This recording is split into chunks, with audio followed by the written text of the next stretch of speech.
尊敬的宾蒙河巴亚尔校长、蒙古财经大学的老师们、同学们，大家好！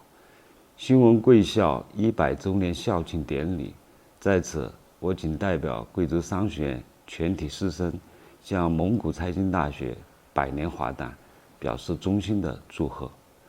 从1924年海关学院发展到今天的蒙古财经大学，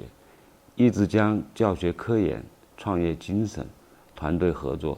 作为学校秉承的价值观，通过多年的积淀，形成了鲜明的办学特色，取得了卓越的办学成效，培养了数以万计的优秀人才。贵州商学院与蒙古财经大学都有着悠久的办学历史，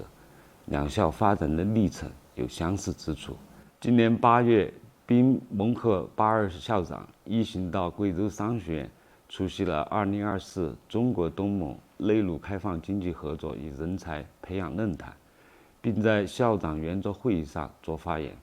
我们进行了交流与探讨，签署了合作备忘录，开启了双方合作的新篇章。